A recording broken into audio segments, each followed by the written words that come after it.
제일 스타가 된 것 같아요. 예, 감사합니다. 예, 우리가 지금 오늘 오후에도 찬는이 축제를 앞두고 지난 5주 동안 계속 이 전도 설교를 하고 있습니다. 우리 찬는이들을 잘 도와줄 수 있도록, 인도할 수 있도록. 그래서 우리가 지금 찬는이들이 농아의 5개의 문턱 중에 오늘 4번째까지 왔습니다. 한번 정리를 해보면 지난 시간까지요.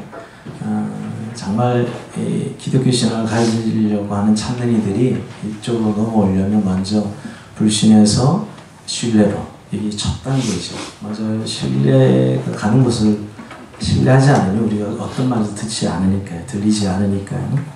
두 번째 이제 신뢰한다 그래서 바로 관심을 가지는 거 아니죠. 무관심한 상태에서 두 번째가 관심을 가지는, 즉 호기심을 가지는 이 두 번째 문턱이었어요. 무관심에서 호기심으로 신뢰가 회복되면 이제 관심을 가지는 것이고, 그리고 지난주에 세 번째가 그렇지만 그냥 난 현상 때 이대로 사는 게 좋아하고 현상 때에 만족하는 사람들이 이제 변화를 내 단계로 넘어오는 것이지요. 그러니까 열린 마음을 가지는, 관심을 가지고 이제 기독교 신앙에 대해서 마음을 열었으면 세 번째 문턱을 지난 것입니다. 근데 여러분 이제 세 번째 문턱을 넘었다고 해서 바로 예수님을 믿는 것은 아니고요. 이 추구하는 과정이, 하나님을 찾는 과정이죠. 뭐냐면 정말 그 방향이, 그 변화에 대한 방향이 하나님과 예수 그리스도에 대한 방향으로 갈 수 있도록 이제 우리가 도와주는 단계가 4번째 추구라는 대부분의 단계예요. 이런 거죠. 여러분 오늘 올려줘볼래요? 첫 번째, 예수님은 좋은 분이지만 나와는 상관이 없는 것 같아. 이렇게 얘기할 수 있잖아요. 그러니까 이제 변화에 대한 마음의 문을 열었지만 나와는 상관, 내가 꼭 거기에 관심을 가지고 또 그것을 믿을 이유가 있는가, 이런 생각을 얼마든지 할 수 있지요. 그러니까 여러분 마음의 문이 열어진 건 분명한데 바로 하나님을 믿어라, 예수님을 믿어라 하기 전에 그 전 단계, 결단 전에 하나님을 찾아보라는 구도자의 시간이 있다는 거예요. 구도의 단계가 있다는 것이죠. 그리스도를 신뢰하고 기독교에 대해 호기심을 가지게 되었고 변화에 대한 마음이 열어졌다면 이제 방향성이 그리스도를 향하도록, 하나님을 향하도록 도와주는 단계가 4번째는 추구라는 단계예요. 여러분 우리가 내가 진정으로 찾아야 되겠다 생각할 때 이제 추구가 이루어지잖아요. 왜냐면 우리가 그냥 예수를 믿으라는 건 하나의 종교를 선택하는 것이 아니라는 것을 저희는 너무나 잘 알고 있습니다. 그러면서 그냥 무조건 예수를 믿으라고 들이미는 것은 굉장히 무리한 것이, 아니 전혀 내용의 과정 없이 바로 그냥 결론에 이르는 것이지요. 사람들은 어떤 것을 자기 것으로 가져갈 때 정말 저것이 내 삶의 대안이 될 수 있을까 기대가 될 때 추구하지요. 그러니까 이런 거지. 정말 누가 믿는 기독교가 내 삶에 더 의미가 있는 삶이 될 수 있고 더 지금보다 더 나은 삶의 대안이 될 수 있다고 생각할 때 찾아보는 거죠. 그럴 때 우리가 도와주는 단계가 이 4번째 단계지요. 근데 대부분 그냥 바로 예수 믿으라고 들이밉니다. 여러분 너무 쉽게 믿으면 쉽게 떠나가기도 하고요.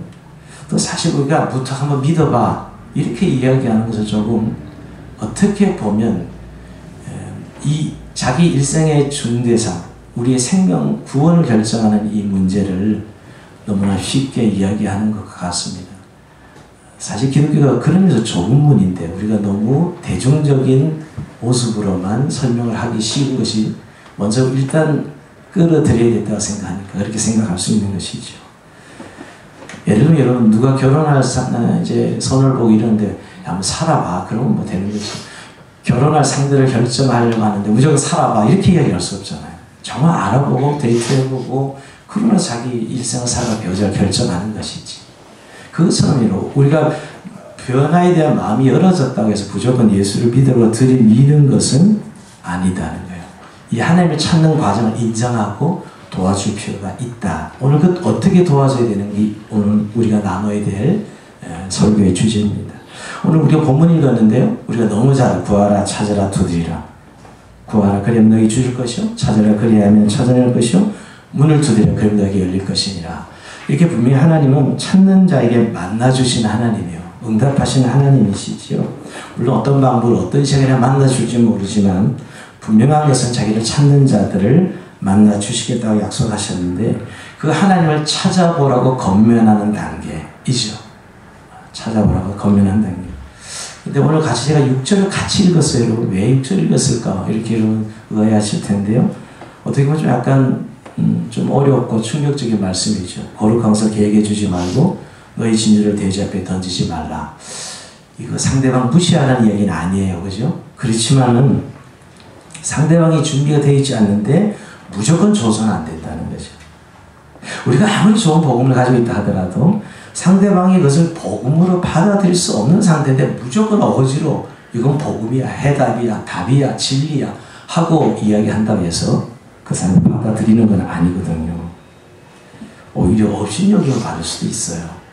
그러니까 근데 우리 이때 좀 약간 기다리는 것인데 또 이때 안 되니까 막 제시했다가 안 되면 포기하는 것도 아니죠.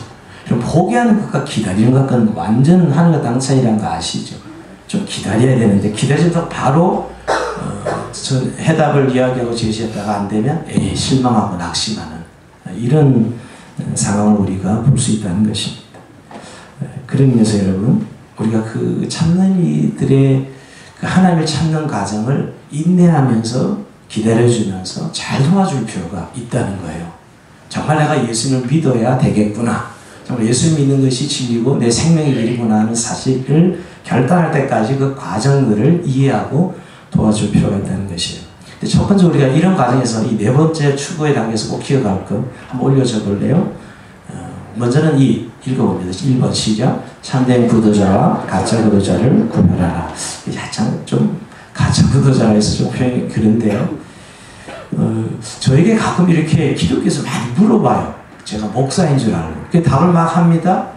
그런데 느낌은 전혀 이렇게 진지함도 없고 그냥 기독교에 대해서 쭉쭉 계속 물어보고 그래서 저는 굉장히 관심 있는 줄 알고 막 이제 뭔가 전해야 되겠다 생각하는데 그렇지 않은 분들을 종종 만납니다. 뭐냐 하면 진정한 구도자에게 사실 하나님을 찾아라고 권면해야지 전혀 구도할 마음이 없는데 찾지 않는 것이 의미 있는 삶이 뭘까? 더 나은 삶이 무엇일까? 이런 생각도 없는 사람에게 이야기를 한다는 건 사실은 시간 낭비죠. 뭐냐면 가짜 구도자가 있다는 거예요. 가짜 구도자들에게는 뭐가 없지요? 긴급함이 없어요. 긴급함이 없고 찾으려고 할 때 그 시간과 대가를 지불하지 않습니다. 관심 없는 거죠, 여러분. 아직은. 이런 사람은 저는 유령 구도자, 가짜 구도자라고 생각합니다. 그냥 기독교를 하나님 믿는 것을 마음에 위안 정도 받으려고 한다면 그렇게 긴급함이나 무슨 대가를 지불하는 그런 마음이 없죠, 여러분. 이건 아직 참된 구도자가 아닙니다. 이때는 좀 기다려야 된다는 거예요. 잘 살피고요. 오히려 변화에 대한 마음을 더 열어주는 그런 시간을 가져야 되겠지요. 단순한 호기심과 찾으려고 하는 마음을 가진 것과는 구별해야 돼요. 근데 여러분 잘 살펴봐야 돼요. 그 말은 그렇게 해도 굉장히 하나님을 찾는 사람들이 있고요. 말은 그렇게 안 해도 말은 굉장히 관심 있는 것 같아도 그냥 관계 때문에 적절하게 피해가는 그런 사람은 구도자가 아니에요. 그러나 그래도 우리 찾는 이가 나와 함께를 계속 이어가고 있다면 그건 분명히 이 4단계에 있는 건 사실은 대부분. 여러분 안 믿는 어떤 사람을 계속 만나고 있다면 분명히 네 번째 단계에 머물러 있는 것이지요. 그래서 여러분 그럴 때는 좀 더 그분이 구도하지 못하는 장애물을 제거해 주는 데 신경을 써야 돼요. 무조건 찾아보라고 막 강하게 밀어당기지 말고 오히려 그분이 하나님을 찾지 못하는 어떤 이유들이 있거든요. 그 장애물들을 제거해 주는데 시간을 보내야 됩니다. 그리고 그런 이 분들에게 제일 좋은 네 번째 단계에서 우리가 보여줄 가장 확실한 답은 두 번째 2번 읽어봅니다. 시작. 성경대로 사는 사람들과 공동체를 보여주라. 자, 이제 이 보여주는 것. 우리가 옆에 찬들에게 있을 때 우리의 삶을 볼 때 정말 기독교 신앙이 성경대로 살아가는 삶이 저런 것이고 특별히 그 개인으로 있지 않고 교회를 다니잖아요. 그 교회 공동체가 뭔가 느낌이 있어. 뭔가 다른 그 하나님을 믿는 사람들의 삶의 모습을 좀 열어서 보여줄 필요가 있습니다. 좀 열어젖혀 드러내야 되는 거죠. 근데 너무 좋은 면만 보이려고 하지 마십시오. 우리가 굳이 너무 기독교를 좋은 면만, 흔히 사탕발림으로 이래서 나중에 실망한 사람들 좀 많이 봤거든요. 있는 그대로 어떻게 보면 하나님을 믿는 공동체가 우리의 삶을 보여주는 것이죠. 물론 우리는 예수 믿고 믿음의 길을 섰지만 여전히 또 배우는 과정이고 주님을 따르는 과정이라서 굉장히 불완전해요. 저와 여러분 마찬가지로. 하지만 예수님을 믿는 것에 너무나 다른 모습이 우리에게 있다는 것을 우리는 알고 있어요. 그것을 보여줄 필요가 있어요. 때로는 이게 좀 너무 부족해서 연약한 것을 어떻게 보여줄 수 있을까? 이 고민 좀 있죠, 사실은. 그래서 여러분 우리가 교회 공동체가 필요하고 목장 공동체, 소그룹이 필요한 이유가 어떤 그런 분들을 도와줄 때 우리 개인으로만 끝나지 않고 우리 지체들과 함께 그분들의 믿음 생활을 도와줄 수 있는 찾는 이들을 끌어줄 수가 있는 것이죠. 정말 여러분 예수님 따라가는 삶을 옆에서 보여주는 것만큼 강력한 메시지가 될 수 있다는 것.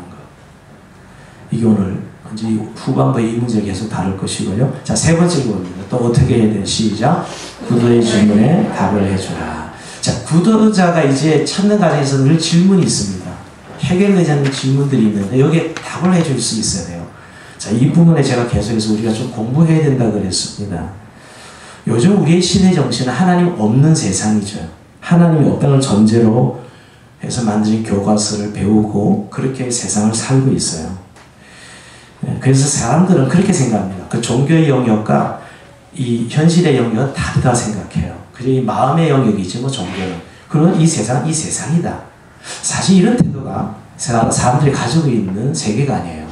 근데 요즘 이러면 그렇지 않다는 우리가 너무나 잘 알고 있고요. 근데 이 부분에 이제 결국은 성경과 이 세상의 시대 정신이 충돌을 하죠. 여러분 이 시대 정신을 하나로 말하는 뭐예요? 과학이죠. 요새는 과학을 신으로 삼고 있다고요. 증명이 돼야 믿고 과학이 하나님이에요. 그래서 과학적이지 않으면 전부 인정하지 않습니다. 현대는. 근데 여러분 우리가 교과서의 과학 교과서와 성경이 같을 수 없죠. 충돌되는 부분도 많습니다. 근데 그런 의미에서 답을 못 주고 우리가 무조건 믿어봐 라고 이야기하는 것은 너무나 빈약한 거예요. 우리는 좀 약간 한국교회는 반지성주의가 있다고 생각합니다. 그러니까 이런 거죠. 약간 꼭 예수를 믿으려면 지적 자살을 해야 되는 그 아는 거에 대해서는 물어보지 말고 믿으면 돼. 이런 식으로 설명하는 분토가 있다는 것이에요. 근데 여러분 지금 사람들이 얼마나 많은 배움이 있어요. 고등교육을 배운 사람들에게 무조건 믿어봐 이런다고 되는 게 아니거든요. 그리고 어릴 때부터 이 과학적 사실을 기초로 자란 이 세대한테는 더더욱 말도 안 되는 것이죠. 이런 의미에서 여러분 우리가 공부해서 그런 지적인 질문에 답을 해줘야 돼요. 그리고 우리가 성경을 배우고 알고 있는 부분에 삭심 있게 답을 해줄 수 있어야 됩니다. 저는 근데 요즘 사람들을 만나서 느끼는 건 뭐냐면 이렇게 지적인 부분에 답을 얻지 못해서 기독교 신앙에 들어오지 못하는 사람도 있지만 현대인은 마음의 상처가 너무 커요. 아픔들이 많습니다. 그러니까 지적으로 공감이 가도 지적을 믿어줘도 삶이 너무 힘들기 때문에 여러분 이런 거죠. 아니 정말 하나님 살아계시다면 왜 이렇게 내 삶은 힘들고 내 삶이 이렇게 부조리하고 내 삶이 이렇게 아픈가 이런 문제들이 많이 화가 나 있는 현대인들. 그래서 여러분 지적인 부분에 대답을 해서도 사실은 기독교 신앙 오기가 굉장히 힘든 오늘의 현대인들을 보게 됩니다. 근데 진정한 추구가 이루어질 때 그 답을 찾는 과정에서 사람들은 회복되는 것을 저는 많이 목격할 수 있었거든요. 그러니까 이 두 가지 지적인 질문에 답을 주고 그들의 마음을 정말 예수 그리스도로 인도해주는 이런 네 번째 단계가 필요하다는 것이에요. 자, 제일 먼저 만나는 문제가 이제 올려볼까? 1번 하나님과 창조 문제입니다. 자, 하나님의 존재를 증명하라는 식의 이런 이야기들을 할 때가 많죠. 하나님의 존재를 증명해봐라. 하나님이 어디냐? 이렇게 얘기할 때 그러면 하나님이 증명될 수 있어요? 하나님은 증명의 대상이 아니에요. 과학의 영역이 아니라고 해요. 하나님은. 제가 그렇게 물어봅니다. 그러면 하나님이 있다는 걸 증명해보는 사람에게 하나님 없다는 걸 한번 증명해보라 그래요. 그것 역시 증명할 수 없는 문제예요.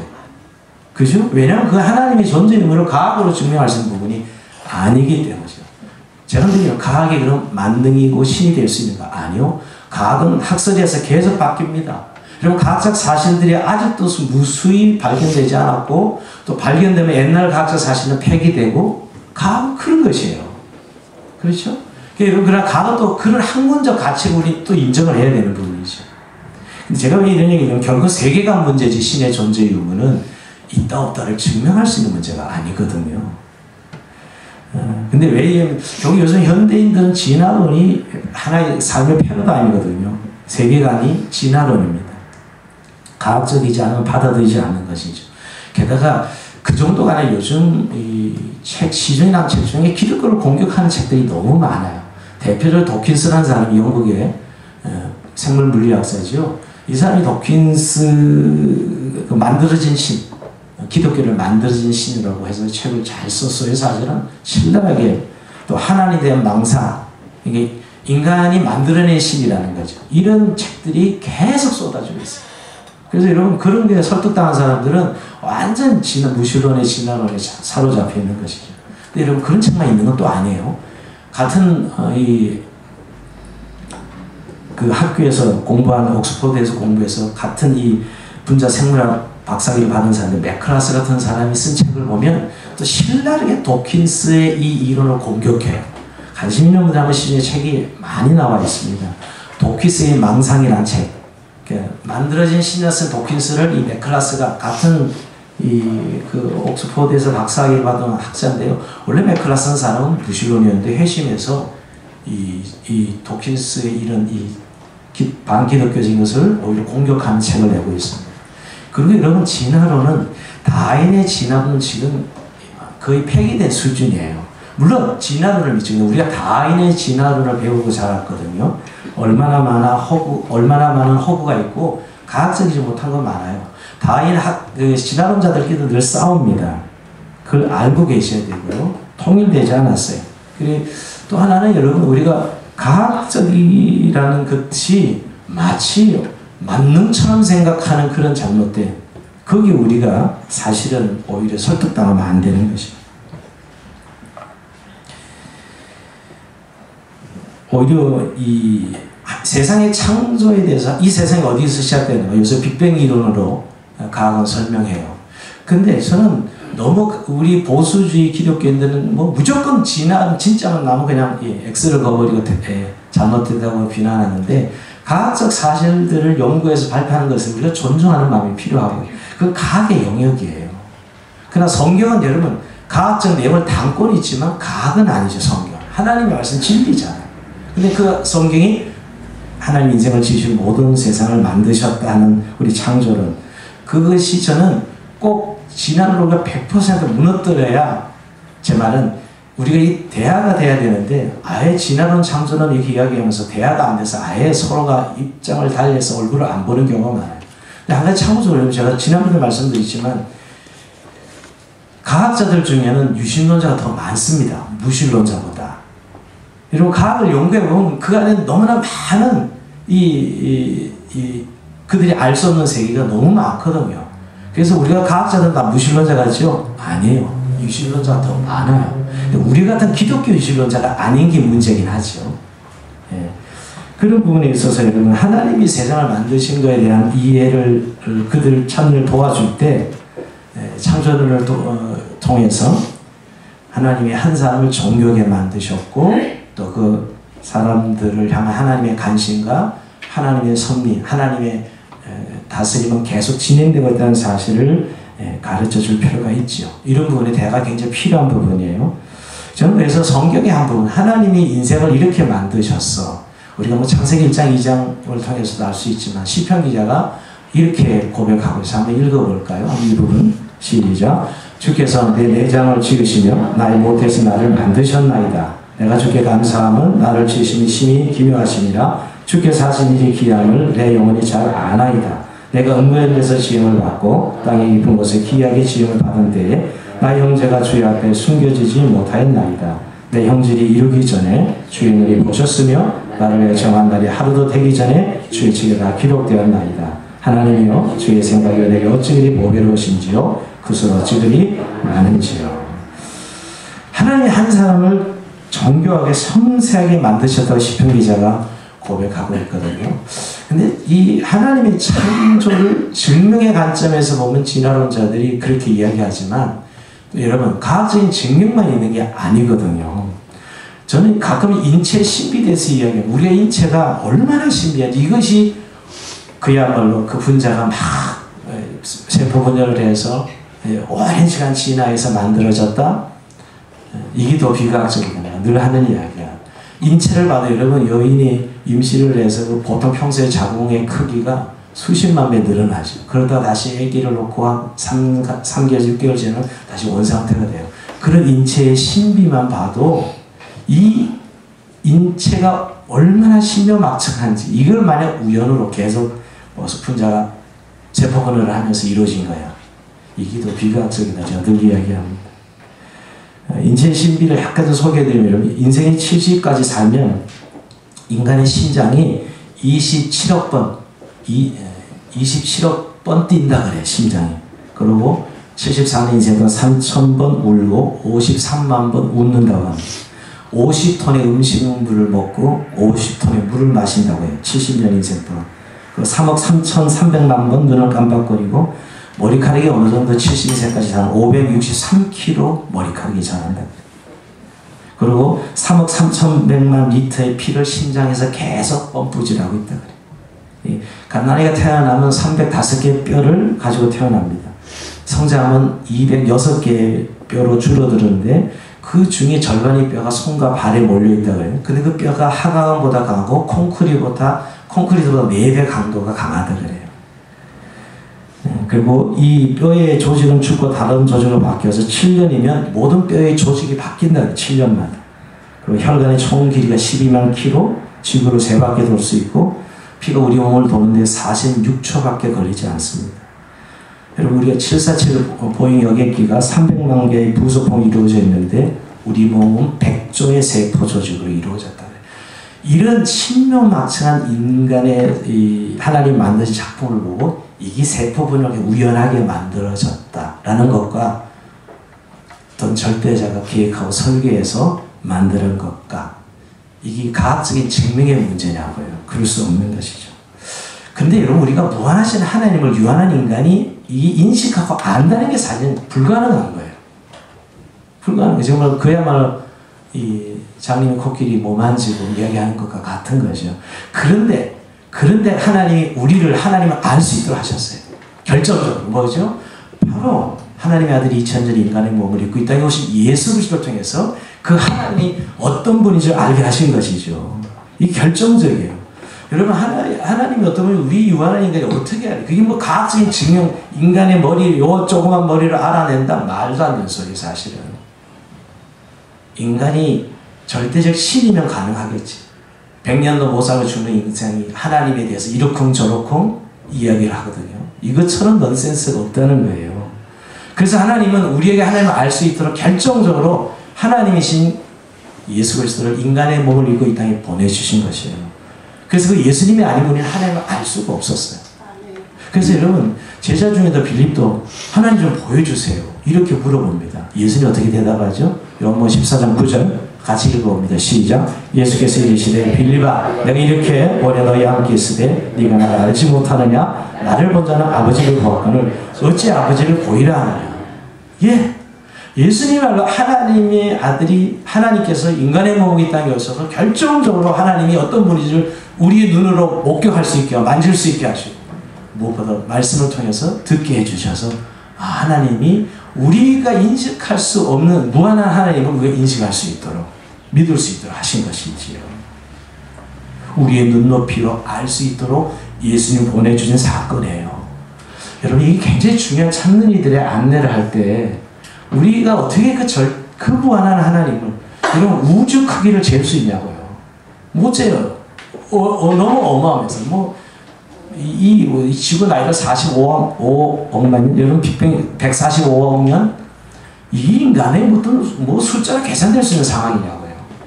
그런데 예수 그리스도를 통해서 하나님이 어떤 분을 너무나 내가 하나님이다, 내가 아버지다 나를 본 자는 아버지를 보았다 하시면서 그분이 우리의 언어, 우리의 문화, 우리의 육체, 우리의 아픔 현장에 오셔서 하나님이 어떤 분인지를 너무나 정확하게 보여주셨어요. 하나님을 알면 예수를 통하지 않고는 하나님을 알 수 없는 것이죠. 그래서 여러분 이제 이 창조에게 그렇게 찾는 이도 도와주면 중요하고요. 죄의 문제를 꼭 다루게 됩니다. 근데 죄는 우리는 세상 사람들은 도덕적, 윤리적, 사회적 죄를 안 지은 죄인이 아니라고 생각해요. 나처럼 법 없이도 살아. 이 죄인이 아니라고 생각하는 이유예요. 근데 여러분 진짜 성경에서 말하는 죄는 뭐죠? 창조주 하나님을 무시하고 주인 대신 하나님을 무시하고 살아가는 것이 죄예요. 성경. 즉 자기 중심적 모든 세상의 중심은 자기고 우주의 중심도 자신이고 여러분 늘 우리는 자기가 중심이에요. 근데 이게 죄라는 거예요. 여러분 하나님이 이 세상을 설계하고 지으신 주인이 있는데 그 주인을 뜻은 생각도 안 무시해버리고 내가 주인처럼 살아가는 게 성경이 말하는 인간의 죄의 본질이라고요. 여기서 모든 문제가 생기는 거예요. 근데 세상 사람들이 죄 문제를 이야기하면 금방 잘 받아들여요. 왜? 자기가 얼마나 이기적인 걸 알아요. 얼마나 자기 중심적인 걸 사람은 다 알고 있어요. 그 자기 중심에 하나님이 그 자기 중심에 자리에 있어요. 주인 대신 하나님이 그 자리에 있어요. 자기가 있잖아요. 자기가 주인 행세하고 살아가는 거죠. 그래서 생긴 모든 죄들이 지금 이 세상의 고통들 그리고 사회적인 문제들 범죄 이런 이 돈 문제 다 자기 중심 자기 욕망 이 죄로 이 사회가 고통을 받고 있잖아요. 죄가 일어나고 대부분 모든 범죄들이 그 범죄 아니에요, 여러분. 이 죄가 개인 영역에 머물지 않고 사회적, 문화적으로 표현되고 있어요. 결국 세상이 깨어진 것은 이렇게 죄 때문이라는 거예요. 하나님을 버리고 하나님을 떠나고 인간 자기가 하나님 자리에 앉아서 꿰쳐 앉아서 자기가 주인인 줄 아는 거죠. 그 하나님의 의도는 관심 없고 그분의 존재도 관심 없고 자기가 주인으로 살아가는 거예요. 이게 죄의 본질이라는 사실을 기억해야 돼요. 도덕적, 윤리적 죄를 이야기하는 게 아니라는 거예요. 근데 결국 죄의 이하의 고통 문제는 고난의 인간의 고통이 어디서 오느냐? 바로 죄이죠. 깨어진 세상에 결국 죄가 생긴 거죠. 하나님이 징계죠, 여러분. 죄로 인하여 이 세상에 고통이 들어왔고 그 고통 피할 수 없어요. 인간의 죄로 인하여서 말이에요. 그래서 인간은 고통 속에 신음하고 있어요. 유토피아를 꿈꾸고도 있어도 여전히 죄의 문제로 고통당하는 세상. 이게 오늘 성경이 진단하고 인간의 실상이에요. 그런데 그러면서 죄의 문제를 이야기, 그렇게 고통의 문제를 이야기하면서 근데 왜 내 인생이 고통스러워서 힘드냐? 대부분 이런 분노가 있거든, 사람들이. 나는 왜 이런 부모를 만나서 상처를 받고 나는 왜 인생이 이렇게 부조리한 집에서 태어나가지고 내가 이런 삶을 살고 여기에 대한 다 분노가 있어요, 사람들은. 근데 그럴 때 하나님은 그 깨어진 세상 고통스러운 죄로 인해 고통스럽게 사는 세상에 관심을 가지고 계신다는 거. 여전히 사랑하신다는 걸 전해줘야 돼요. 고통의 현장에 찾아온 2000년 예수님이 인간의 몸을 입고 이 땅에 오신 자체가 이 세상을 향한 하나님의 엄청난 사랑과 관심이라고요. 어찌 하나님이 유한한 이 세상에 인간의 몸을 입고 이 땅에 와서 그 죄인들과 함께 먹고 마시고 그들의 아픔에 동참하는 예수 그리스도 그분이 하나님이시다. 자, 그런 부분에 있어서 하나님은 고통의 문제에 전혀 무관심한 분이 아니다는 거예요.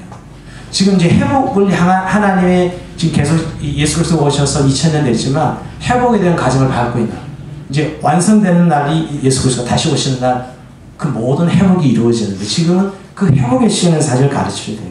그럼 여러분 예수님이 어떻게 우리의 고통에 관심을 가지고 계시느냐? 제가 마태복음 8장 2절 3절 한번 읽어볼까요? 다시 시작.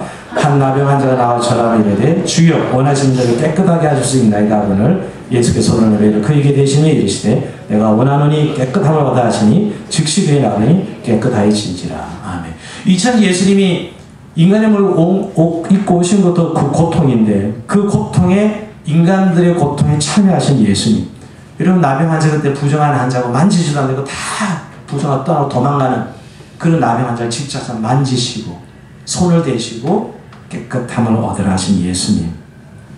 예, 이게 바로 예수님 하나님의 모습이라는 거예요. 우리가 지금 이렇게 고통당해서 우린 죄로 인하여 이 고통을 당하고 있는 것은 사실이지만 여기에 대해 하나님 무관심한 것이 아니라 관심을 가지고 계시다는 거예요. 그리고 우리를 치유하시고 우리를 삶을 붙드시기를 원하신 하나님 예수 그리스도를 소개하는 것이죠. 여러분 그런 의미에서 사람들에게 너무 예수 믿는 사람에게 하나님의 관심이고 예수 안 믿는 사람에게 그게 이분법적이지 않아요. 물론 우리는 일반원청 특별원청 안에 있다는 사실을 알고 있지만 여전히 모든 깨어졌지만 하나님 영상 깨어 여전히 사랑하시는 하나님의 사랑을 예수를 통해서 계속 보여주고 있다. 이 땅에 교회와 그리스도가 존재하는 이유다라는 사실을 이야기해 줄 수 있어야죠. 근데 이런 분들이 근데 이렇게 세상이 부조리고 고통스러운데 그 죄로 인하여 하나님 진짜 선하시냐? 하나님 선하시다 그러는데 선에 대해서 시비 거는 사람이 많죠. 근데 왜 하나님이 선하시냐면 하늘에 법칙이 있다는 거예요. 우리가 중력의 법칙이 있듯이 세상에는 물건을 던지면 땅에 떨어지는 중력의 법칙 때문에 떨어지지. 이것처럼 인간에게도 하나님의 중심을 두고 살아가지 않으면 이런 거기에 대한 벌이 있다는 것. 즉 하나님을 무시하고 배반하면 거기에 따른 벌이 있는 것이 이 세상에 이 하나님의 심판과 징계가 있는 것이 이것을 하나님이 선하지 않다고 이야기하는 건 부당한 거죠. 그럼 네가 뭐 옥상 올라서 떨어지면 다치고 죽는 건 너무나 당연한 법칙인 것이지 그것 때문에 그렇게 죽는 거 다친다고 해서 하나님이 선하지 않다 이렇게 말할 수 없는 것이죠. 그건 하나님 선하신과 관계없는 것이에요. 그러니까 우리가 죄로 깨어진 세상과 그 세상을 찾아오셔 주니 관심을 가지고 사랑하시는 부분이에요. 그래서 결정적으로 이 구도자에게 도와줄 일이 바로 예수 그리스도의 사랑과 회복이에요. 결국 여기 이제 결론이에요. 정말 우리가 믿는 예수님이 단순히 종교적인 어떤 그 흔히 말하는 다른 타종교처럼 그런 개념을 가지고 있다면 전혀 도움이 되지 않아요. 다른 건 믿어도 되죠. 아니 오히려 과학을 믿어도 그만큼 사는 사람들이 그 도덕적으로 잘 살아도 그 정도는 살아요. 우리가 예수 그리스도를 전해줘야 되는 것은 이 부분이죠. 정말 예수 그리스도는 하나님의 사랑과 회복의 상징입니다. 인간의 문제를 도저히 우리는 해결할 수 없어요. 여러분 근데 우리가 지난 20세기를 경험했는데 20세기가 인간이 가장 이 유토피아를 꿈꿨던 시기예요. 르네상스 일어나고 과학 문명, 산업화이고 과학 문명이 일어나면서 드디어 우리가 유토피아를 인간의 행복은 가질 수 있다 생각했는데 그 20세기 어떤 일이 일어났죠? 그들이 그 문명을 발전시켜서 한 일이라면 1차 세계대전, 2차 세계대전을 일으켜서 수많은 사람을 살상한 거예요. 인간이 어떤 문명을 발전시키면 절대 좋은 데 쓰는 게 아니라 사람을 죽이는데 쓰는 것이죠. 근데 지금 3차 세계대전이 안 일어나는 거예요. 핵 때문이죠, 여러분. 핵을 한번 좀 맛을 보니까 핵을 쓰면 우리 다 공멸한다. 그래서 전쟁이 안 일어나고 있을 뿐, 근데 여러분, 인간은 언제나 한번 자기가 만든 발명품을 안 쓴 적은 없어요. 항상 사용했어요. 제 말은 어떤 테크놀로지가 발달해서 굉장히 인간이 부푼 들어 있었는데 아니라는 사실. 인간이 정말 이 죄인이라는 사실을 인간이 문제를 해결할 수 없다는 사실. 인간은 스스로 알고 있어요. 지금도 여러분 이렇게 우리가 발전시켜 나간다 해서 유토피아가 올 것이라고요? 더 큰 문제들이 생기고 있어요. 더 큰 문제들이. 뭐냐면 이 문제는 우리가 해결할 수 없기에 예수 그리스도께서 이 땅에 오셔서 십자가에 죽으시고 부활하셔서 즉 우리의 인간이 죄의 문제 결국 여러분 우리가 가난과 욕심의 문제만 해결되면 다 될 것이라고 생각하지만 근본적인 하나님을 무시하고 하나님의 자리를 인간이 깨차고 결국 자기가 주인되어 살아가는 것은 이게 바로 해결되지 않은 세상, 깨어진 세상이거든요. 이걸 회복해야 세상은 해결할 수 있는 것이죠. 그게 바로 하나님 나라가 다시 완성되는 그 모습이고요, 여러분. 그래서 예수님은 하나님이 스스로 인간의 몸을 오셔서 십자가에 죽으심으로 그 죄를 대속하시는 것으로 인간의 문제를 해결하시는 것이죠. 그래서 그분이 하나님께 돌아갈 길을 보여주셨습니다. 정말 그래서 예수님이 보여준 길은 우리를 그래서 회복시켜 주시고 진정한 사랑이 뭔지 원래 사랑 많이 이야기하지만 문학가들이 정말 예수님 죽기까지 사랑하시고 희생하시고 하는 이 사랑 그 사랑이야말로 진정 하나님의 사랑이라는 사실을 알게 됩니다.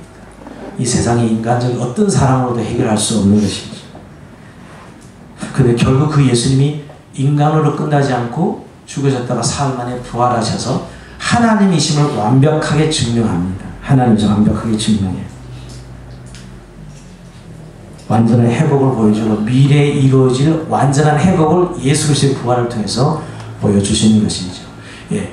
오늘 우리가 예수 그리스도에 대해서 너무너무 중요해요. 이 예수 그리스도가 결국 우리의 문제 해결해 주시러 오셨고 우리가 그분을 믿는 의미가 뭔지에 대해서 정확하게 전달됩니다. 하나의 그 종교 교주 정도로 종교를 이해한 정도로 마음의 평안 정도로 끝나는 그런 문제가 아니라는 사실. 아멘. 그렇지 않으면 사실 기독교 신앙은 별로 그 사람들이 꼭 믿어야 될 이유는 없는 거예요. 오히려 보면 신심이 강한 사람이 저 밖에 얼마나 많아요.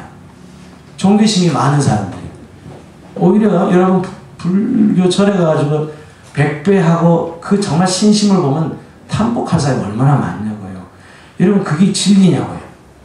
그러니까 우리가 정말 소개해야 될 예수 그리스도에 대해서 우리가 진정으로 우리가 알고 믿고 하는 그분을 보여줘야죠. 정말 나를 만나주셨고 나를 치료하셨고 나의 구주가 되셔서 지금도 그와 함께 살아가는 삶을 보여줄 수 있을 때 그분들이 진정으로 추구할 수 있는 거예요. 근데 우리가 그런 삶을 보여주지 않는데 저 말은 저렇게 하는 것 같은데 이렇게 하고 그냥 그 안에서 고민하게 하는 우리 그리스도인들이 저는 많다고 생각합니다. 그래서 여러분 먼저 첫 번째 이제 띄워주세요. 자 1번 한번 읽어보겠습니다. 그 다음 띄워주세요. 찾는 이들이 추구를 도와주라면 1번 시작. 의문점을 대해 공부하라. 이제 많은 이 질문들이 있을 때 그 질문을 공부하고 대답해 줄 수 있어야 돼요. 여러분 너무 우리가 기독교의 진리를 방어할 생각하지 마십시오. 그냥 두세요. 우리가 꼭 방어해야 기독교가 지켜져요? 하나님이 그래야 지켜지는 거예요. 하나님 무한하신 하나님인데 우리가 변화 안 해도 하나님이세요. 영광 받으시는 분이세요. 너무 우리가 방어하는 억지를 부리는 분들을 전 많이 봐요. 오늘 그래서 종교 이 사람이 비치는 아주 고집세고 교리주의자처럼 보이는 이런 그리스도인들이 꽤 많습니다. 그냥 두세요.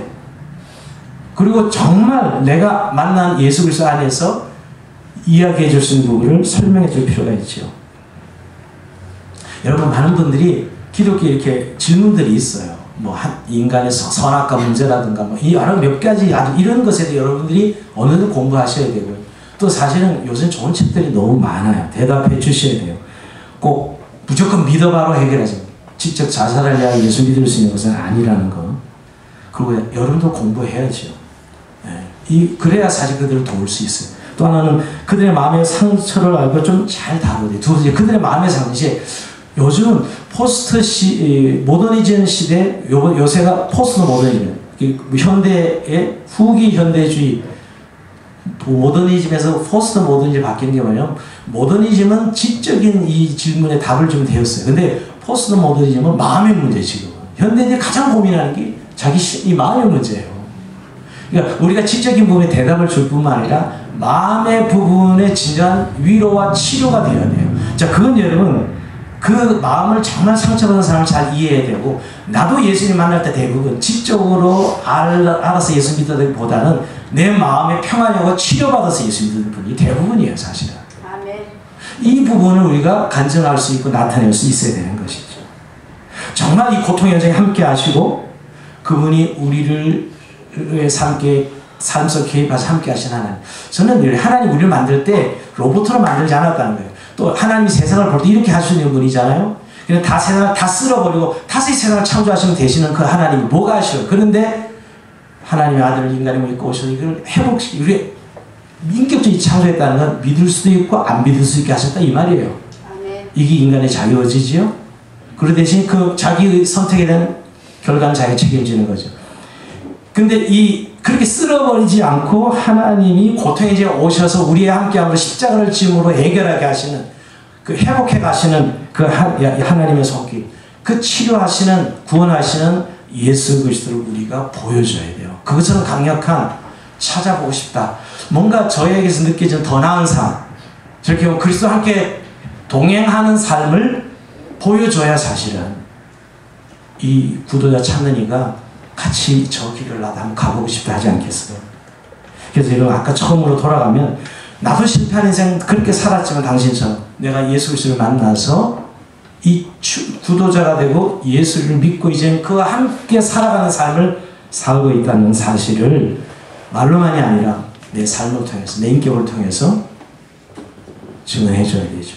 그래서 여러분 가장 좋은 것은 오늘 오후에도 내가 만난 예수 하나님 우리 노미선 성도님도 간증할 거지만 저 역시 저도 고등학교 3학년 때 찾아오신 예수님 때문에 지금 인생을 살고 있는 것이지 무슨 제가 목사 집안에 태어난 것도 아니고 저는 아무도 없는 집안에 태어나서 목사가 된 사람인데 여러분 얼마나 제가 만난 예수님 얼마나 귀한 내가 만난 예수 그리스도를 소개할 때 드러낼 수 있을 때 그분들은 나도 저기를 한번 가서 예수님 만나봐야지 하는 생각 가질 수 있는 것이죠. 그리고 단순히 그냥 무조건 믿어봐가 아니라 복음서는 예수님 특히 마가복음 같은 거 요한복음 같은 걸 가지고 한번 읽으면서 예수님이라는 분이 어떤 분인지 정말 믿어볼 만한 분인지 예수님의 말을 우리가 정말 하나님이 아닌 인간이 이야기했던 정신병자잖아요. 내가 하나님이고. 그죠? 정신병자 그런 말 하는 거지. 근데 예수님이 정신병자였냐고요? 아니잖아요. 내가 하나님이라고 말 인간이 가면 누가 완전 신성모독죄 아니에요? 하나님이라는 것은?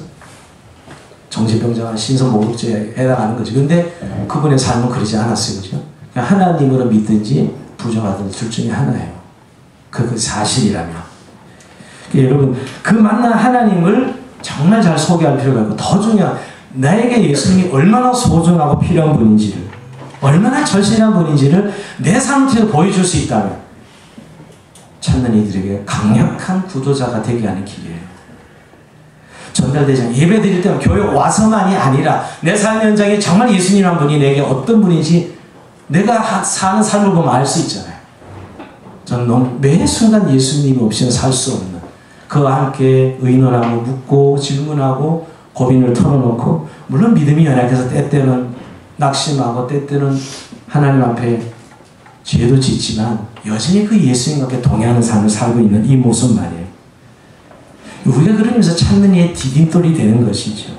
정말 예수 그리스도를 소개해주는 디딤돌이 되어야 돼요. 말씀을 마칩니다, 여러분. 시간이 많으면 좀 더 다른 일을 많이 하면 좋겠는데요. 우리 이 구도의 과정이 참 신비해요. 여러분, 이 변화의 단계까지 일종의 데이트라고 할 수 있어요, 데이트. 근데 네 번째 구도자 추구하는 단계는 마치 여인이 임신을 해서 이제 쾌산해 가는 과정을 보여주는 거예요.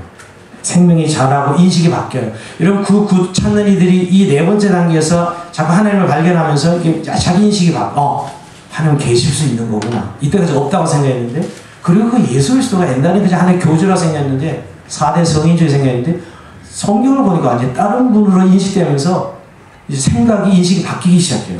그래서 여러분, 이 네 번째 단계는 사람들은 고통스러운 부분이 있어요. 자기 생각을 부인해야 되고 내려놓아야 되고 깨워져야 되는 부분이 있어요. 그러나 또 한 가지, 그건 고통스러워요. 그러니까 그것을 놓는 대신에 놀라운 진리를 붙들게 되죠. 생명을 붙들게 되면서 굉장히 신비한 부분도 있어요. 이 네 번째 단계는. 그래서 다음 단계네요. 내가 예수 믿어야 되겠다. 결단하게 되는 거죠. 이 붙드는, 버리기도 하지만 붙드는 과정이 있는 거예요. 이런 면에서 우리가 잘 도와줄 필요가 있어요. 잘 지켜볼 필요가 있어요. 정말 오늘 말씀 마무리하는 마지막 설교는 이제 우리 두 가지 중에 하나는 해야 됩니다. 이런 설교를 들으면서 사실 나는 교회를 다니긴 하지만 그저 교회 다니면 신앙이 좋아지겠지. 이런 종교적인 카테고리를 믿었다면 진정으로 진솔하게 나는 예수 그리스도를 만났는가, 그 예수 그리스도와 함께 살고 있는가를 질문해 봐야 돼요. 아멘. 기독교는 예수 그리스도의 만남에서 시작되는 신앙이지 교회를 다닌다고 시작되는 신앙이 아니에요. 정말 오늘 소개한 그 예수님, 정말 내 인생의 문제 오셔서 내 죄를 해결해 주시고 나를 치료해 주시고 나와 함께 가고 계시는, 그래서 완벽하게 회복시켜 주시는 그 예수님을 정말 내가 믿고 있는지 먼저 질문해야 돼요. 그렇지 않은데 무슨 찾는 일을 어떻게 도와줘요? 교회를 데려오는 정도는 도와줄 수 있겠죠. 그 다음은 도와줄 수 없어요. 두 번째는 정말 내가 예수 그리스도를 찾았다면, 나는 찾는 이가 되었다면 이제 우리의 삶에 대해서 이제 진짜 뭘 하면 살아야 되는 건 이미 주님께서 말씀하신 대로 이 찾는 이들을 도와주는 교회가 존재하는 이유, 우리가 존재하는 인생 짧게 70, 80, 여기서 100세 인생 하지만 그것도 너무너무 짧은 인생, 살다가는 인생 속에 정말 우리에게 주시는 하나님의 미션이 뭐예요? 하나님의 나라와 그 이루게 살아가는 이 미션. 즉 아직도 하나님 찾지 못한 인생들에게 내가 디딤돌이 되어서 함께 그들을 도와줄 수 있는 삶, 이게 바로 우리 소명이고 전도자의 삶을 사는 것이고 하나님 앞에 섬김의 삶을 사는 거 아니겠어요? 나를 위해 사는 것은 살고 보면요 완전히 폭삭 속았다, 말년에 다 그렇게 고백하거든요. 나를 위해 산다는 게 무슨 그렇게 큰 의미가 있는지 우리는 사실 잘 알아요. 이미 인생을 살아본 사람들이 많아요. 요새 이현영 박사 이야기 전 들으면서 참 많은 깨달음이 있어요. 무신론자였다가 이 기독교 지성인이 기독교 회심해서 돌아와서 요새 고백을 쏟아붓는 거 보면 예전에 자기가 무신론 입장에서 모든 걸 기독교 공격하는 입장에 있다가 회심해서 지금 기독교인이 돼서 사는 삶이라는 고백을 들으면서 여러분 그렇게 살았어도 그 모든 걸 다 누려본 사람 아니에요? 대통령 안 돼가지고 장을까지 해보고 여러분 그런 삶의 허구를 봐요. 우리가 정말 찾는 이가 되었다면 우리의 삶은 실제 찾는 이들을 도와주는 그들의 통로가 되고 영혼 구원 사역에 참여하는 삶이 우리의 삶이라는 사실을 확실하게 고백하고 결단하는 저런 삶이 되길 주의 이름으로 축원드립니다. 자, 우리 찬송합시다.